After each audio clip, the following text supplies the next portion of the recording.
Well, let's dive in and get started. Great to see everybody.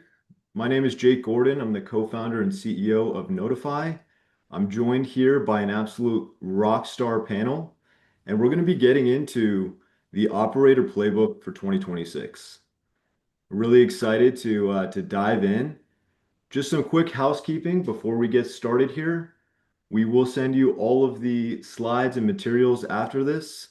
And let's keep this thing as vibrant and open as possible. So feel free to put any questions, comments, concerns, thoughts, master's commentary in this chat box here.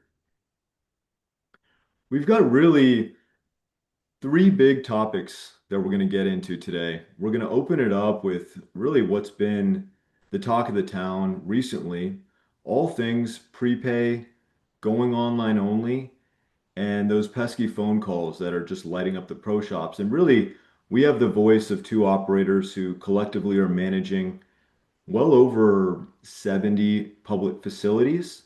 And we'll give some commentary on what you're seeing out there. Next, we're going to get into all things AI. Very privileged to have Mr. Ross Liggett here on the call with us, who is working with over 600 golf courses and will provide a perspective on what we're seeing, what's working, and maybe bring out a little bit of the crystal ball and see what we can see into the future. We'll really wrap with all things data and analytics and what you can do today to prepare for the future where AI might be assisting with helping you run your facility and assisting those golfers in finding your facility. Maybe just teeing it up and getting started with some introductions. I'll pass it around the horn here and maybe start with you, Lee.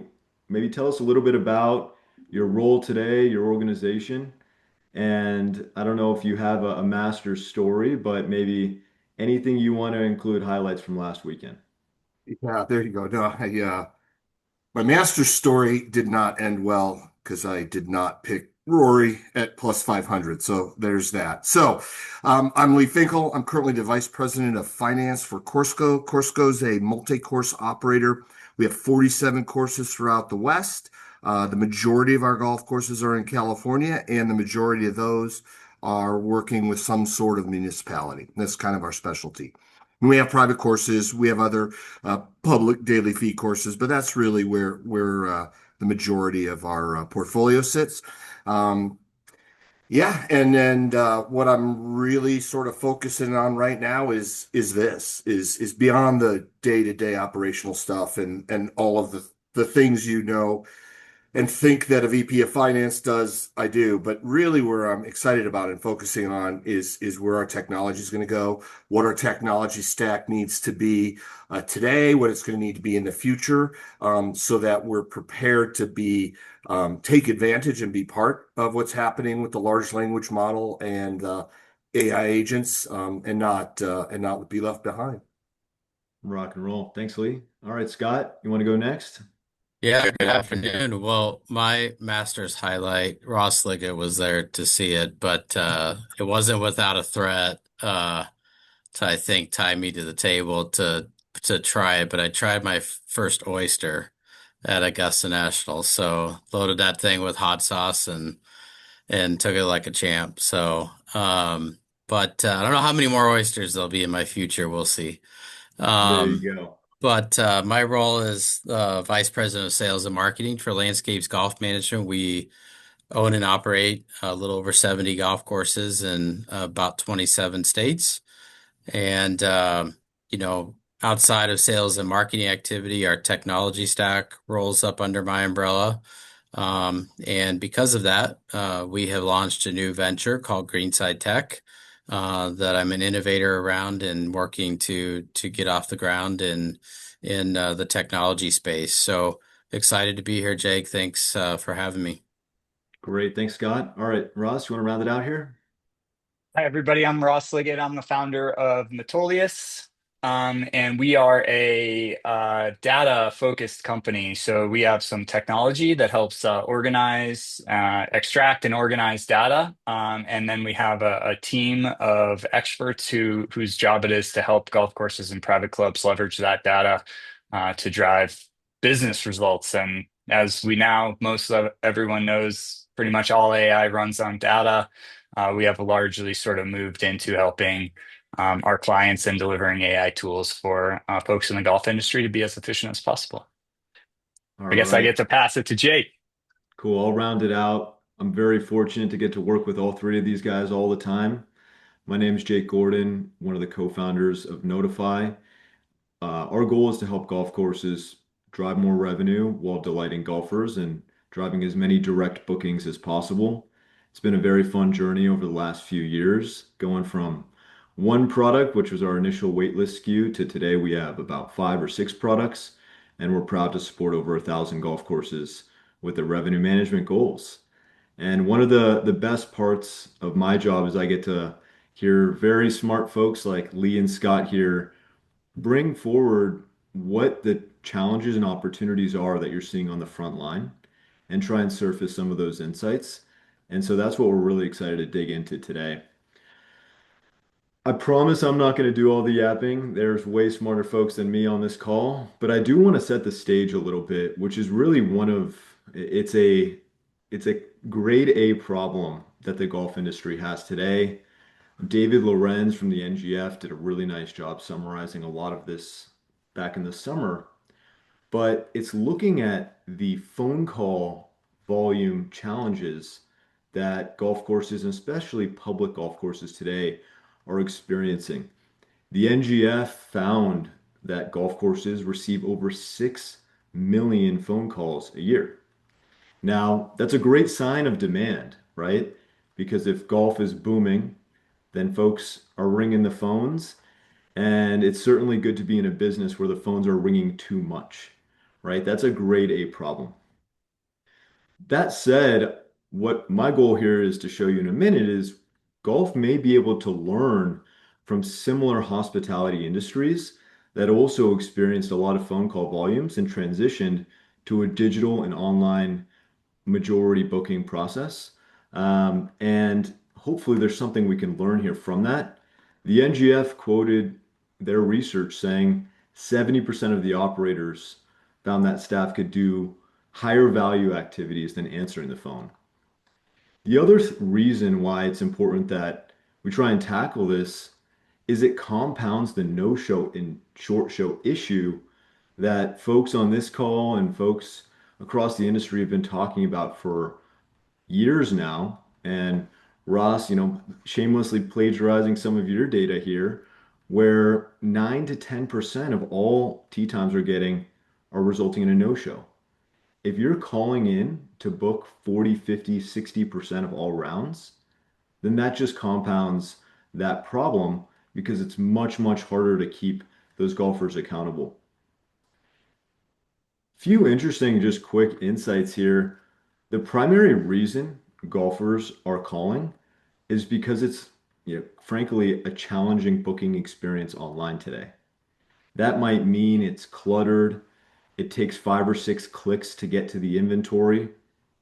The information they're finding isn't available, or 35% of golfers are frankly saying it's just habit. That said, if we're comparing golf to other hospitality categories like booking a flight, booking a hotel, renting a car, those activities have shifted almost entirely online. It's almost a crazy concept to envision calling United to book a flight to go to New York or Las Vegas or Florida. That would never happen.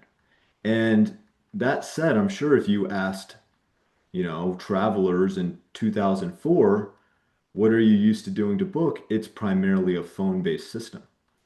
But I think this is almost a compass for where the next 2, 3, 4 years are going to go, where the concept of calling to book a tee time, although it is hospitality, is going to shift materially and look probably much more like hotels, where in the hotel industry, 83% of reservations are exclusively online and 4% are exclusively via phone, whereas today golf, only 40% is online, is what the research is showing.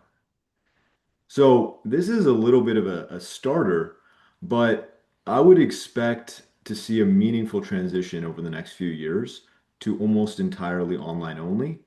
And the good news here is we've got a little bit of data and evidence to validate that. So I'm going to pass it to you, Scott, and would love to hear the journey with Pacific Springs Golf Course and maybe take us back to COVID and tell us about the course and what the experience was as you went online only. Yeah, thanks, Jake. Pacific Springs Golf Course is in the Omaha market. A lot of golf is played in the Omaha market. Pacific Springs historically has been a pretty busy golf course. Lots of golf tournaments, lots of golf leagues, things you would expect from an 18-hole public facility. The course itself last year did 49,000 rounds. So that gives you an idea of the volume in a what I would consider a northern seasonal type of market where, it's a tad bit challenging to play golf in December, January, and February. Not that we can't, but it's usually restricted by weather a little bit. And, as we came out of COVID, no different than every other golf course, continue to see rounds kind of trending up, even though it was historically a busy golf course to begin with. And it was a couple years ago that Todd Anderson, our GM, and Ross and I kind of got together and started taking a look at the number of no-shows, and it really started with no data. It started with Todd recognizing like, hey, as I'm looking at my tee sheet, I'm seeing a problem here. And then as we got Ross incorporated and we were able to kind of formalize that into some data, it was pretty substantial, the amount of money that was being lost to no-show activity. And it took Todd about one more year to go through that to say, I'm done. I just think this is a problem that, we need to really address. And so a lot of work went into late 2024 and early 2025 to put a framework together. And some of the changes that we made was the implementation of a cancellation policy, which you can see there on the right. They have that posted on their website. We have that same URL booked into Lightspeed Golf. So when terms and conditions are accepted online, they're agreeing to these terms. And we mandated a credit card on every reservation. So we didn't do prepay yet. We eliminated the phone booking entirely, to Jake's point. Did we book a few in person when somebody showed up at the counter? Sure, we did that. But for the most part, we pushed everybody to booking online. And Todd kind of wanted a little bit of a bridge, was unsure of how the consumer would react to this, and charging people's credit cards inside of the cancellation window. And so he implemented a policy in the first year to provide rain checks if somebody no-showed, and raised a little bit of a stink about it. And so the last thing that I think was probably really critical was Jake and his team brought to the table the confirmation availability. So when you think about people in today's world, if there's a charge on their credit card they don't agree with, they just do a chargeback through their credit card company. And more often than not, they win those chargebacks. And so the combination of the cancellation policy along with the confirmation texts and emails we were able to show the credit card companies really eliminated the ability for somebody to throw a charge back on us. And what I would say is it took about 30 days to shape the golfer, but what Todd would tell you is that there were very few people that became irate over his policy. In fact, he could probably count on two hands the number of conversations that he had with people that were upset about the enforcement of the cancellation policy. Um, so some of the results that came Scott, on, can I ask you a quick question before yeah, you get into the results? Tell me more about the education, right? Because there might be some operators on this call saying there's no, I have 50, 60, 70% of my tee times booked via phone call. There's no way I could go cold turkey online only. How did you guys go about educating the customer and changing that behavior when, as you saw with that other slide, 40% of people by habit are booking tee times over the phone? Yeah, so part of it I think is many golf courses in the public space have a pretty robust phone tree. So when you're working through that phone tree, you can probably filter out some of those individuals just through, hey, just awareness. Now we are only taking tee times online. But if they still pass through into the golf shop, it becomes, a conversation, an educational conversation. And if you think about it, Ross has some great data on this. There's about a third of your golfers that make up about two-thirds of your rounds, right? So the other third of your rounds are made up from people that are visiting you one time. And those are the people that maybe are a little bit tougher to educate, but your core is pretty easy to educate and educate quickly. They're your frequent golfers. So, communicating through your email blasts that you're sending out, alerting people through social media blasts that you're putting out, and then the education one-on-one over the phone or in person. Those are the ways that you create the education for people as to why you're doing it. And it's pretty simple, right? Like, hey, we want to create more capacity for you on the tee sheet.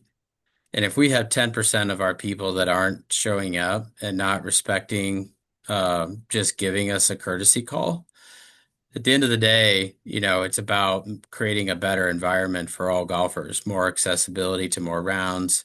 It allows Jake, your products like weightless technology to work better. You can't use the weightless technology if nobody gives you a heads up, Yeah, right? I'll double down on that. I think is our experience in LA County with a what I would consider a pretty complicated and a pretty restrictive kind of policy, which I'm not going to go into in detail because that's not the key. The key is we haven't lost any rounds, and I don't just mean the course scorecard. The rounds for a lot of reasons, but rounds are actually up still at LA County. And the weather certainly is a little bit a part of that, but I also believe that the ability, and Scott, what you were talking about as access, right? Equal access. So it took a lot of explaining, a lot of marketing, right?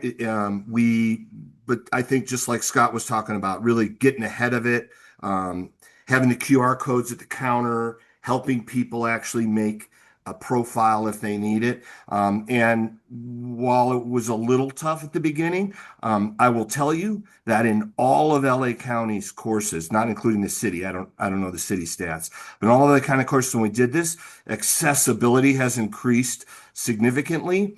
And we in our portfolio literally had one complaint for LA County. So I, I think a lot of these things, as you work through them, as we work through them, golf is such a traditional business. We're all sometimes I think can be driven by fear and not believe that the experiences that anecdotally are coming about as operators start to do this, and as other industries have had success. It's different in golf, maybe, right? And so, yeah, I think having some courage really pays off. Um, Yeah, so Agreed. maybe jumping right into the results. I mean, 50,000 round Omaha public factory course going online only. Talk to me. What'd you guys see? Yeah, so obviously going online only, our phone call volume dropped significantly. And to Jake's point earlier, we look at that as an investment back into the experience at the golf course, right? The face-to-face experience that you have with your customers. And I've always argued a phone in each ear and a customer at the counter is not a great on-course experience. So the fact that we can kind of eliminate, what is a big cause for not creating the best customer experience possible, creates a really neat environment. Last year was not a better weather year compared to the prior year. So we actually had less hours of capacity for golf. So one would think that maybe your revenue would have slacked off a little bit. But the reality was our weather took an 11.6% or our revenue took an 11.6% increase over the prior year. Yes, some of that is through increased rates, but I think all of us are at a point, and I know the NGF released a report recently on this. We kind of wonder when the customer starts to have a little bit of inflationary bias to their decision making, right? Like if the rate has gone up as much as it has since 2020, we can only do so much in that space probably moving forward. I would encourage every course to still continue to take rate. It's necessary. But at the end of the day, can we take, 10% increases? That's probably not likely, right? So this is kind of a hidden revenue gem, I think, for every facility when you can take those no people that were no showing you and you can generate revenue either by charging them, the rate or a percentage of the rate, or the ability to train them to start to call you where you can refill those tee times. That's a significant revenue play for any golf course out there. And then, of course, the reduction in no-shows was extremely dramatic. And then I think some of the not often thought of type of things are, hey, the fact that we're capturing customers' information online, we've got a bigger database than we've had before. I think the staff in general, the morale is much better than it was because they get a chance to enjoy talking to their customers and more importantly, the golfer experience improved. And what I would say last is that I think it's incumbent upon all of us to start to work with our technology providers to really start to drive home, like, how do we make that tea time experience valuable to the customer? How do we make it easy, less clicks? How do we make that experience one that isn't just an experience where they're being forced to go book tea times online? It's an experience that they actually enjoy going through. It's meaningful to them, and I think that's something we'll talk a little bit later here about. Yeah, love it. Thanks, Scott. And it's interesting. I always think about Open Table as almost that golden standard where there's 2 or 3 clicks to get to your reservation. You can easily share it. It's elegant and it's easy. And because it's easier, much easier to go through that online experience, it's the preferred path versus calling a restaurant, right? We have a question in here which is just about the rain check.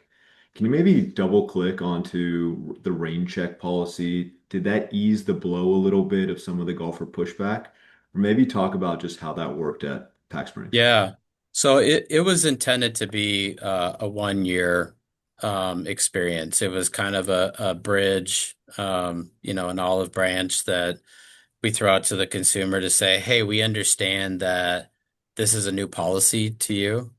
Yes, we did ding your credit card because you no-showed and that's within our, 24-hour cancellation window. We probably gave out about 500 rain checks, so it's not like we gave out a bunch. Those had a 1 year, expiration date on them. So as you can imagine, not all 500 will be redeemed. There's some breakage on that. But I think it gave the staff in particular something that they could point to as they were shaping the consumer. Now the goal is in year two, we've already shaped the consumer. We don't need to continue to offer that experience or that kind of olive branch that we had been extending. And so we're moving into this year into an environment where we're no longer providing that. Great. And maybe just one point here, Ross, I'll pull you in on the comment around the database. I know I've heard you say something like a single customer record is worth $50 to a golf course. Why does it matter that the course operators are getting that increase in the data and the customer data when they're booking online? Yeah, I think this is a huge conversation, and I think it's changed over time, right? Like when email first came out, and we didn't have as much tools to reach people on social media and advertising. We went straight to email, and we've recognized the value of that email address. And with social media's rise over the last, let's say, 10 or 15 years, we've maybe gotten a little bit away from collecting that customer data so we can communicate directly with the customer. When we see these online booking trends starting to happen, and when we have more and more tools that give us the ability as operators to communicate directly with our customers, that means we don't have to disintermediate our communication with those customers by using a third party and allowing them to be part of our transaction. So collecting that customer information allows you to start building that direct relationship with your customer so that you can drive loyalty and you cannot have them leave for competitive reasons or start playing, bowling instead of golfing or whatever. I want to throw in one stat here. I didn't prep, so I'm sorry I didn't warn all of you guys for this. But Scott, while you were talking, I looked at the Pacific Springs data, and I know there's a lot of sentiment out there that maybe if we do something like go online only, we'll alienate certain groups of our customers, and especially in the golf industry where we're targeting seniors a lot during the week. A lot of people are probably really worried about that. So I was curious about that, and I just looked at the stats for Pacific Spring. Junior and senior rounds increased 8.5% since this change was made. So it did not take away the ability for those consumers to book tee times through technology. It actually incentivized it and they did more. So I thought that was really interesting. And I'm sorry for not thinking of that when we prepared for this webinar. Very cool. Love it. Thanks, Anecdotally, Rob. as the senior member on this call, maybe on this call period between the panelists and everybody who's listening, myself and my friends in young 60s, we're big users of, I mean, I travel quite a bit. It's all booked online. I don't call. I use Open Table every time. I'll much prefer the world when I can make a tea time reservation over agency and understand what's open in a certain market when that marketplace is created. And I keep telling everybody, man, I'm more the norm, I think, than the exception to that group. And so, yeah, there's the 2 cents from the senior at the table. Love it. I And then would maybe I give, would tack on real yeah, go quick ahead, too, Scott. Jake. I think that one of the things that I think our industry maybe isn't as keen on as we probably should be is that that senior group makes up a large representation of our rounds at many of our facilities. And to Ross's point, if you're not building a database, who are you going to market to as those people age out? They aren't able to play golf, not to sound morbid, but pass away, those types of things. You should be cultivating a new group of people at your facility. And I don't know how you do that if you're not building a database. That's correct. Nice. Well, Scott, maybe give our friend here some flowers and give Todd, his props because I know he got a nice chunk of metal here at the annual awards. Yeah, back in March, Todd won Innovator of the Year. Todd and Connor, you can see there, and then Tom, the president of our management company. We're really proud of Todd and the guts he took to kind of extend himself in our portfolio last year, and now we have several golf courses following suit this year. So, he definitely is a leader in our organization, and really proud of Todd and what he accomplished. Love it. All right. Well, maybe just I almost think about going online only is like a gateway drug to prepay. I don't know if that's right. I know if prepay 100%, like we have, I think I see JJ Keegan on the call. We have a course in our portfolio called Fossil Trace. And if you haven't played in the greater Denver area, one of the most fun courses you'll ever play. They release 100% of their inventory for the year, 100% prepay. And so if you think that's probably as far to on the prepay spectrum as it gets, and they sell it every time because it's such an incredibly high demand property. But Lee, I'll pull you back in, having experienced the LA County um, mandatory prepaid deposit as one lever. And then you've got obviously in the same greater area, Rustic Canyon. I know it's not one of your properties, but they do an advanced booking fee. Maybe for Scott and Lee, touch on how are you thinking about prepay, deposits, booking fees? And then we've got a bunch of questions, maybe nerd out and talk about the accounting element to it and what needs to be true from an accounting point of view to go prepay or deposit. Yeah, so I already talked about LA County and how while it was it's a little burdensome to actually execute this $10 deposit across four different tee times and four different players and $10 for cancellation. And there's some things, but the reality is when the dust settled, it didn't hurt demand. I mean, you weren't going to increase demand in LA County very much. That's a whole other discussion. But it did bring down, this is without prepay, and this is $10. And it brought down our no shows and short shows significantly. So throughout the county. And so I'm a fan. For me, I think it's different at different courses, and it may be different in different markets when you talk about prepay, right? So if you're a municipal golf course and you want to go prepay, it may look or feel like you're hurting accessibility because now I have to have a credit card just to make a reservation. Um, I don't necessarily believe that, but I think that can be a barrier, for instance. Whereas, regular open daily fee is wide open. I think the answer is sort of, all of the above. I think you've got to decide on what strategies are going to work at what golf course. Because while we think golf courses are all alike, and they kind of are, they're also kind of not, right? It's sort of like we have a portfolio of 47 different golf courses, and there are differences amongst the stakeholders, owners, geography, customers, community, at all those courses. So I don't think there's one right answer. I think is my short answer to that. Um, I'll maybe I pulled from the LA County website where they did kind of like a public data reveal, which is kind of cool. Probably the biggest insight here is how they stopped the naughty list of serial cancelers and no-showers. that's right. So you see on here that golfers with 60 plus cancellations dropped from 48 to 0, and golfers with 10 plus dropped 98%.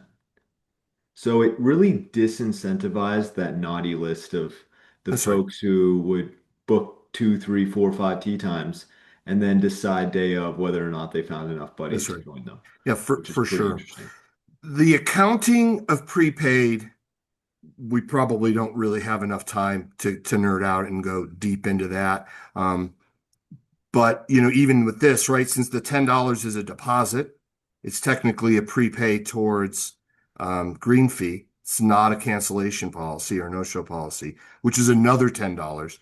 So if you're going to follow GAAP, it's supposed to be a deposit and create a liability on your balance sheet. And you have to have software that's going to allow you to pull off that liability into your T sheet day of play. Because you're really not supposed to recognize that revenue when you take it. You're supposed to recognize it when it happens. And so um, that's a really top level Reader Digest version. I don't know if we have any more particular time, but if somebody's really interested in that, whoever asked that question, please feel free to reach out to me and I'll do my best to answer it. And if you get deeper than I can, I will hook you up with our controller. I'll make the same offer because we have built a lot of custom data flows to deal with this accounting workflow for both Yeah. deposits and prepayment. So it's possible. You just got to set up the wiring right in the beginning and then have a really consistent standard operating procedure. All right, well, maybe Scott, anything you want to add before we transition to AI? Because I know obviously Landscapes has got a robust accounting operation as well. Yeah, what Lee spoke to is what I deal with on a day-to-day basis too. We got hit with that hard in COVID and when we had to go to prepay and I think that's why some, our majority of facilities in our portfolio pulled back. But now that, we are kind of in the online only, have a cancellation policy requiring credit card, our conversation internally is evolving into prepay and deposits. And it is interesting. Each course, to Lee's point earlier, kind of wants to handle a little bit differently. This course wants to do a $20 deposit. This course wants to do all prepay. It can be a little bit unique by course, but I definitely think this is the direction that we're moving in. And I think we have some fun things coming down the road that are gonna going to help us be able to execute on that. Love it. Love it. All right. Well, we'll keep rocking and rolling. I know that's maybe a little flavor and preview of what's to come. Ross, I'm going to pass it to you because I know this is something you're very passionate about. You're thinking a lot about. What does the future of golf discovery look like as we get into an agentic world where I don't know about you all, but I think we're all a little bit AI pilled and using ChatGPT and Claude and every new tool under the sun as our daily companion. At what point does this start to show up in consumer behavior in golf and maybe be the new channel in which golfers are booking tee times? Yeah, I think we're starting to see it now. And thanks for I guess let me jump up on my soapbox here for a second. Um, what's happening in the world, and this slide is a really good representation of it, is the way that people use the internet to look for information is really drastically changing. And so when the LLMs first came out, and LLM stands for large language model, that's the type of AI that ChatGPT or Claude or Gemini or Copilot are. And that's only one type of AI. There's lots of other types of AIs that can do different things. But these large language models, when we first got them, everybody thought it was so amazing that they could create text that appeared to be written by a human. And then we very quickly moved beyond that and realized that these LLMs have knowledge of basically every website on the internet. And so that started leading people to use these LLMs in place of a traditional web browser search engine combination, which is the way the whole internet works. When any one of us arrive on the internet and we want to look for something, we open up a browser, which is the piece of technology that allows us to look at what websites exist in the world. And then we go to a search engine, which is a website that's built for us to find information. And so that's the top workflow that we have there. And so in the context of tee times, in the context of finding what golf course we want to play, a user goes to their computer, opens up a web browser, goes to a website and searches for either a bunch of golf courses, right? So maybe they go to Google and they say, "What's the best golf course in Las Vegas?" I want to do some research. Or maybe they go to somewhere like a directory site and they say, "I'm looking for a tee time," and it'll give them a bunch of different options. And then they book. That's the world we've been living in since Google came around in around 2000. And that whole world that has built the whole economy of the internet is changing because no longer do users need to go to a browser to learn what information is on the internet. They can use an LLM interface for that. So instead of going to Google, they can go to ChatGPT or Claude, Gemini, Copilot, etc.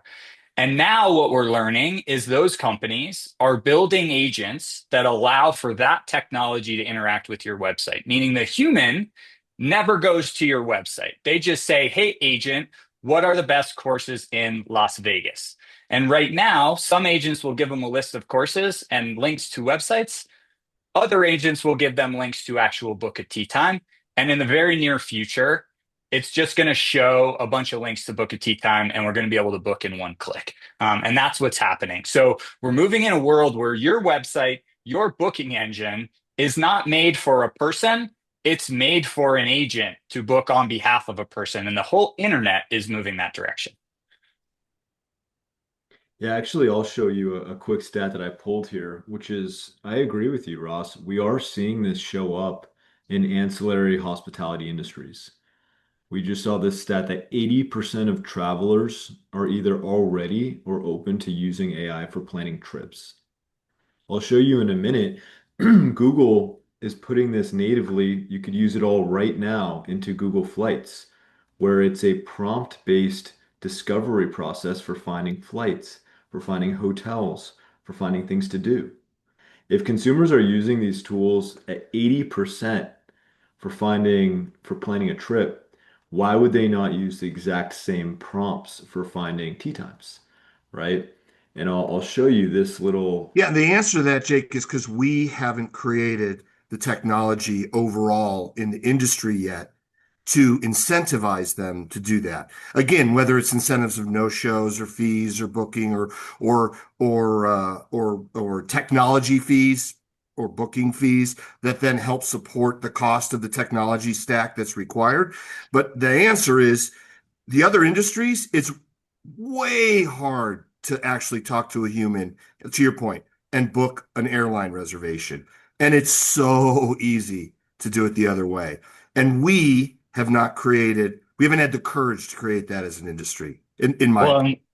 Lee, to just add on to that, one of the things that legitimately keeps me up at night is there's going to be a day in the future when, dads like me are looking for something to do with my kids, and I use an LLM to figure out what we're going to do together. And I type into my LLM, hey, find a tea time for me and my boys to play golf on Sunday.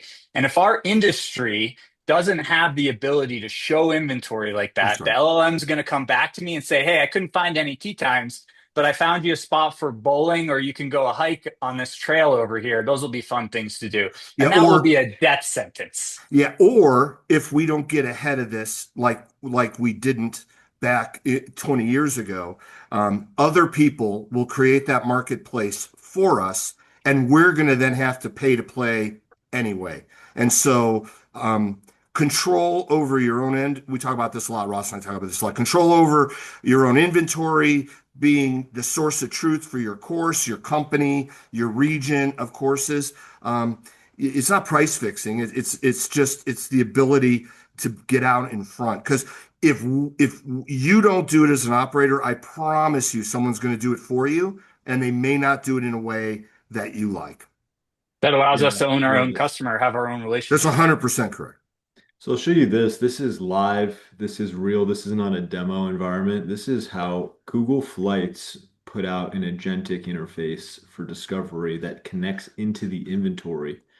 And this is how it works. You as a consumer can go in right now to Google Flights AI, type in your prompt, week-long trip to Europe, etc., and it aggregates the inventory that you're looking for and finds the flights. It could find the hotels and whatnot and prompt you to go where they want you to. I completely agree, Lee, that your technology vendors and partners you want to make sure your inventory shows up when a golfer prompts ChatGPT to find tee times this weekend in San Francisco. That's right. You also want to make sure that they send that customer a book directly because That's right. Because otherwise, right now, if you do for most golf courses, and I'll include our portfolio because our technology stack isn't there yet, and I ask, where can I golf in the greater San Jose Bay Area this weekend? We come up, and if I say, oh, what are the rates at San Jose Muni? It comes up, but it doesn't come up in that useful of a way. Comes up from our twilight time to our rack time, and it may be walking and it may be riding. It's not wrong, but it's not complete. And we're not really able to click and book from there. Sometimes, and I haven't cracked this nut yet, it'll give the booking engine and you can at least get there. And sometimes not. And all of our stuff's set up exactly the same way. So that's where the industry is still evolving as well. But it can't be that way. It shouldn't be that way now, and it absolutely can't be that way in the future. And we're fixing that. And that's really what we're focusing on. yeah, Ross, you said it yourself, right? That this is already showing up. And this is Yeah. actually really surprising to me because you would think that revenue growth and rounds growth in golf since 2022, those are both statistically up 10, 20, 30%. Why would website direct traffic and rounds be inversely correlated? That doesn't Yeah. make sense, right? You would It, think that it would be correlated, more rounds, more revenue, more traffic. yeah. It's more Um, rounds, more revenue, less traffic. So maybe Less give us direct. direct traffic to the Right. So website. this is the percentage of direct traffic to golf course websites. We did about a 200 public course location sample here. And you can see it held really, really steady, 22, 23. And then it was right around June of 2024 that it started to drop. That's when Google released the AI overview into Google search. So we saw the very first beginnings of this in 2024. And then as chat got bigger and more people started using those AI overviews, we saw a 13% decline in direct traffic. Why is that? Because when people are typing your golf course name into even Google or Bing right now, before they see a link to your website, they're seeing an AI overview of what's all about your site. And for a lot of those users, let's say roughly 13% of them, they're getting all the information they need without ever making it to your website. And you never even had the ability as an operator to deliver the message you wanted to those customers. Conversely, we saw traffic coming from OpenAI and Perplexity increase 499% in 2025. That's where that 13% is. That's where that traffic lives. So we're losing the ability to directly deliver our message to our customers. And we need to solve that by playing nicely, by swimming downstream with the LLMs, by changing the way we manage our websites so that they're optimized not just for humans, but also for LLMs. Rock and roll. And I'm keeping my eye on the clock here. I promise we could probably go all day. You know, there's other use cases of how AI is showing up in your booking experience today. And I love to steal like an artist here because OpenTable, you know, they're one of the most innovative direct booking companies in the world. Obviously, they're a third-party aggregator, but for the most part, they continue to lead on the B2B side of bookings. They just rolled out this year their AI concierge, which is native in the booking experience. And I'll just show you this, which is pretty nifty. Inside of, and you all probably see this if you open up your OpenTable app, you'll see you can now actually ask and engage with the restaurant natively that's trained on all their data. You can ask about the menu, it could help you book, you could ask about dress code. So we are seeing custom trained AI agents show up natively in the booking experience. And I'll give you a very shameless plug, which is as we rethink and reimagine that booking journey, and this is kind of a new native experience we're seeing, that assistant, you know, that friendly pro shop assistant should show up natively right in that booking flow. And maybe some people want to talk or type into the booking engine and say, show me tea times for Saturday morning. And then natively, it should directly filter like your helpful assistant. Maybe natively in the booking engine, you want to know, is it cart path only today? Right? And then it'll immediately answer the question. You can ask about range hours. You can ask about membership. These are the types of spontaneous questions you can ask about, hey, I don't see the time. I want to join the wait list. All of that should natively happen in the point of booking. And that's exactly what we think the future of booking a tea time will look like. I'm curious from your point of view, maybe I'll pull in the whole crowd here in this agentic future where we all know we're snowballing downhill, racing towards.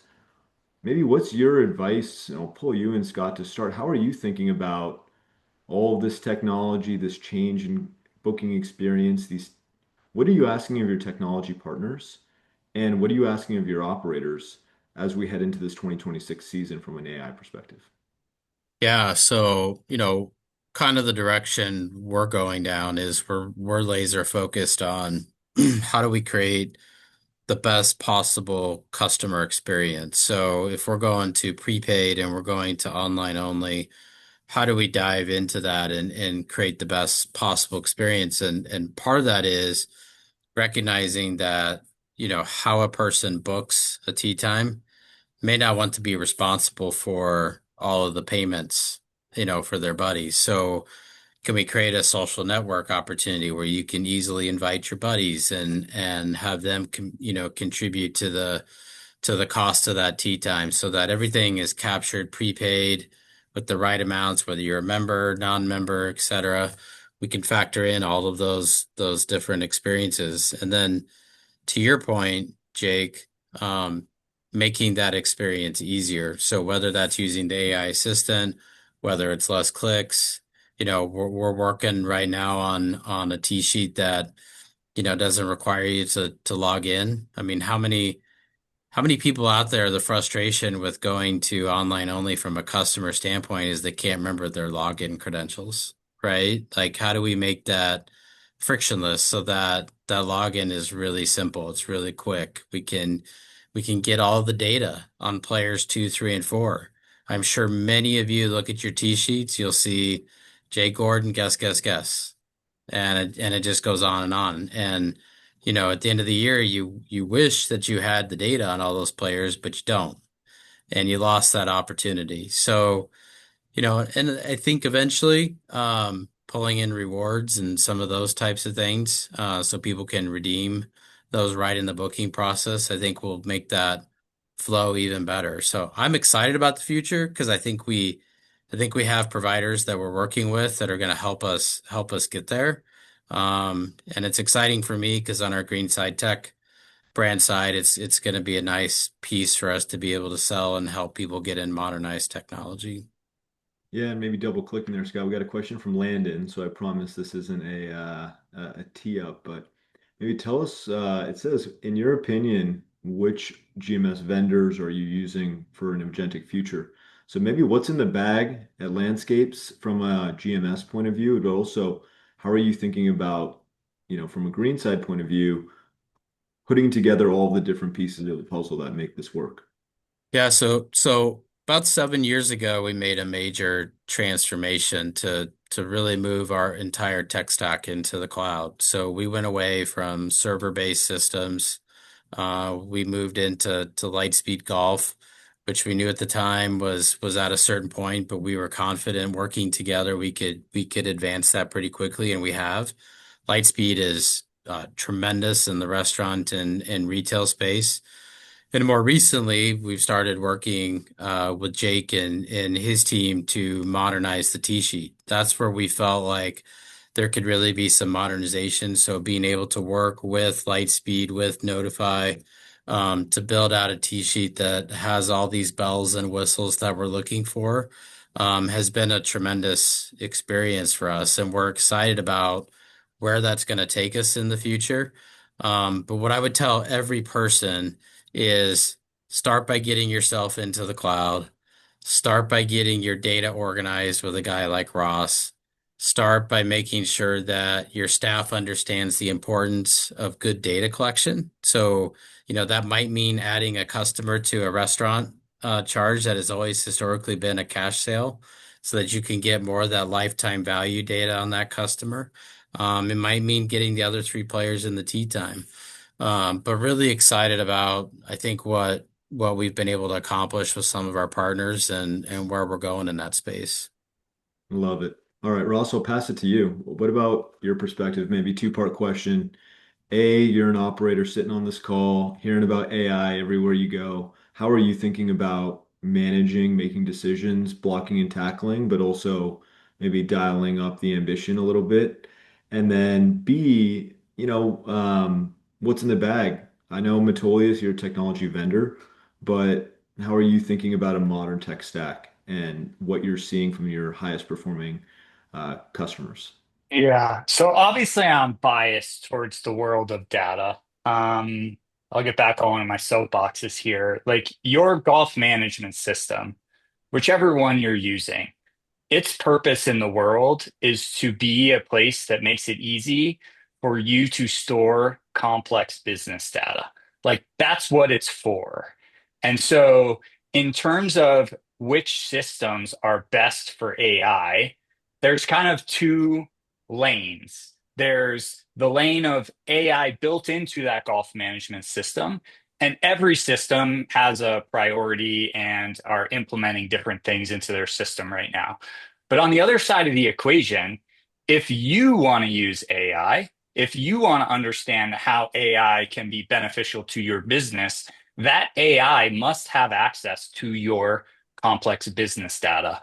Meaning, in my opinion, and it's just mine, but the most important factor in choosing one of these systems is it built in a way that allows you to get data out of it efficiently, automatically? That means API.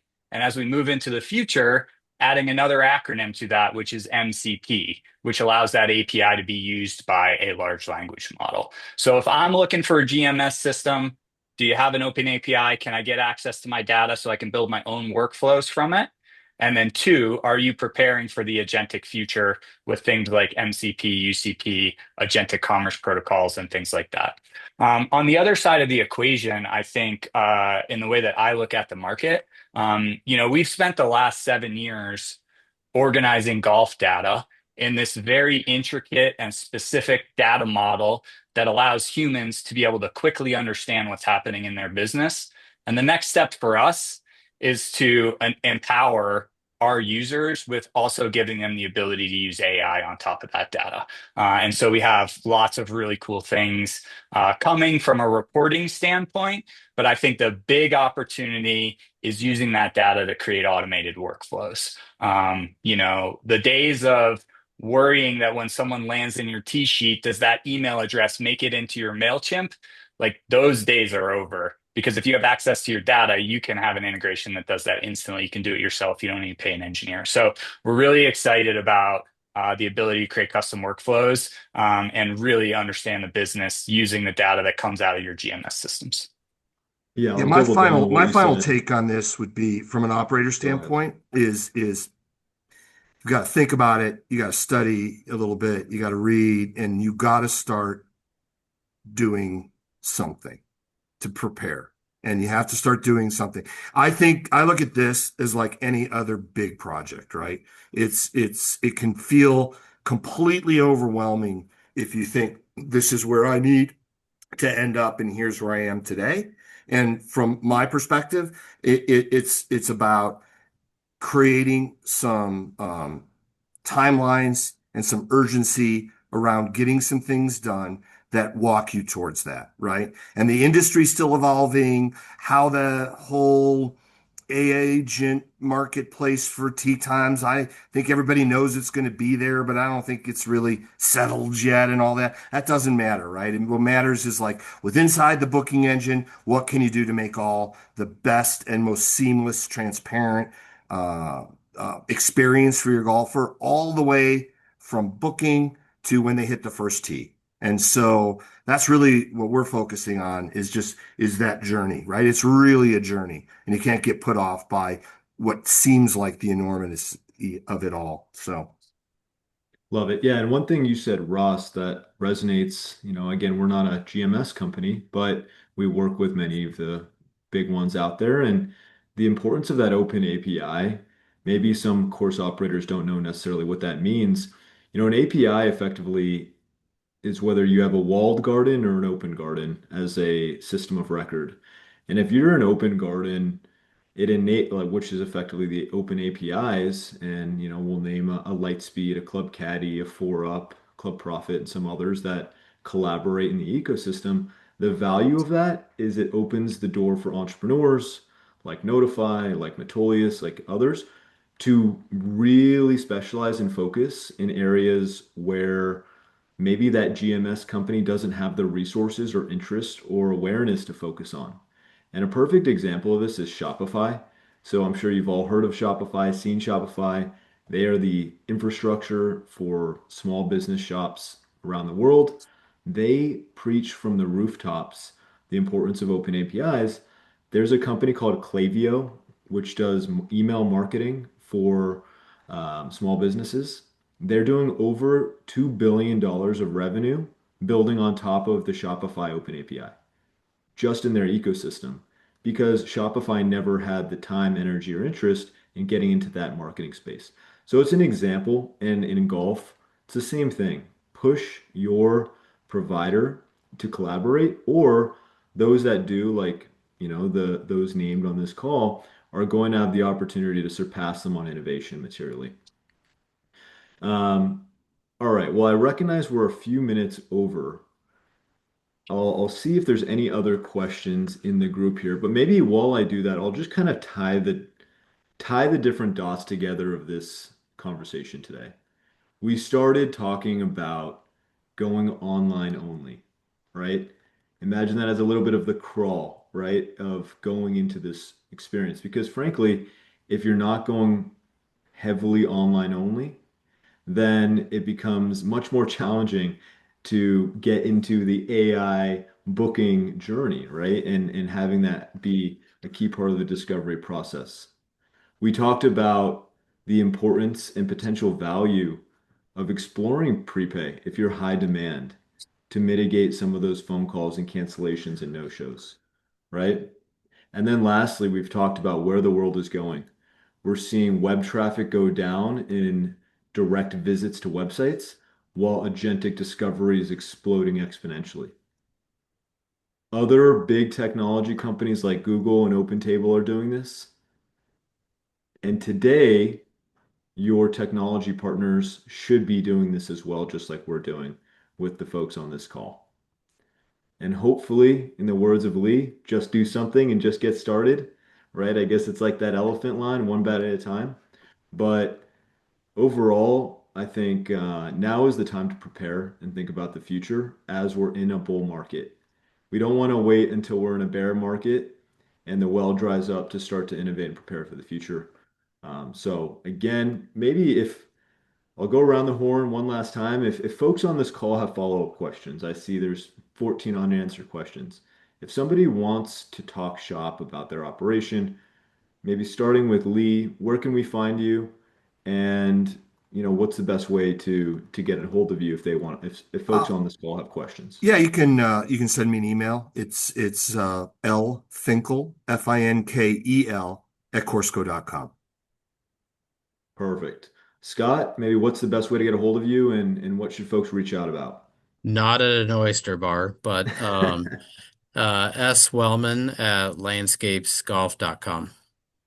Perfect. And Ross, what's the best way to find you? Ross at notoriousgolf.com. And we're hosting a webinar with Golf Inc. here in a couple weeks on agentic stuff related to the golf industry. So if anybody wants to dive more into like the data angle of that, that's on the 29th. Rock and roll. Well, what I'll say is there's about 25 slides we didn't get to here, so maybe that is a nice commercial for Ross and tune into the next one because no one has a bigger brain on a lot of this stuff than Ross. So first of all, thanks so much for the team here for coming on board, and we will send out these materials. We will send out this recording, and if anyone has any other questions, again, feel free to email or find us on LinkedIn. And I hope you all have a great rest of the day. The future is bright. Thanks for having me, Jake. Thanks, Thank Thanks, you. everybody. everybody. Cheers. Talk to you all.